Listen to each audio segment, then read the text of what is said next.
दावेदार और धोखेबाज हजार होते हैं, लेकिन हकीकी लीडर सालों में नहीं सदियों में पैदा होते हैं। जब वो मुस्लिम हुक्मरान बनकर उभरा, आलमी ताकतों ने उसे निशाने पर रख लिया। जब उसने उम्मत को जगाने की कोशिश की, अपने हुकूक याद दिलाए, जालिम के आगे झुकने से इनकार किया, तो उसे इख्तिदार से उतारने के लिए हर तरह की साजिशें हुई, कभी बैरूनी तो कभी अंदरूनी।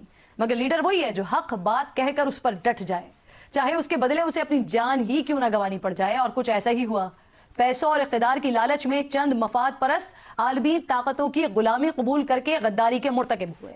एक निडर और बहादुर लीडर को मौत की नींद सुलाने का प्लान बनाया गया। इस बहादुर लीडर का कसूर सिर्फ इतना था कि वो अपनी रियासत को आजाद रखना चाहता था। वो किसी से डिक्टेशन लेने को तैयार नहीं था। उसने दुनिया की सुपर पावर के आगे सर झुकाने से इनकार कर दिया था। उसे मार देने के पैगामात भी पहुंचाए गए, लेकिन वो डरा नहीं। यहां तक कि प्लान बनाने वाले एग्जीक्यूट भी कर चुके, लेकिन वो झुका नहीं।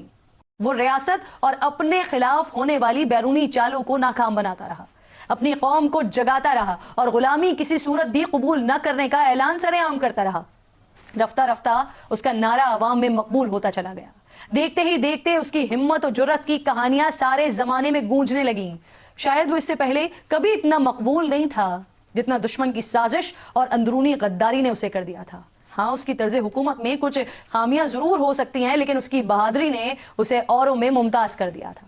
उसने मुस्लिम हुक्मरानों को जगाने की भी भरपूर कोशिश की, इत्तेहाद बनाना चाहा, लेकिन वो कामयाब नहीं हो सका।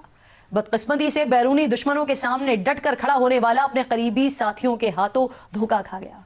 उसके साथ भी वही हुआ जो अक्सर हक पर चलने वालों के साथ हुआ करता है, जिसने गीदड़ की 100 साल जिंदगी पर शेर की एक दिन की जिंदगी को तरजीह दी।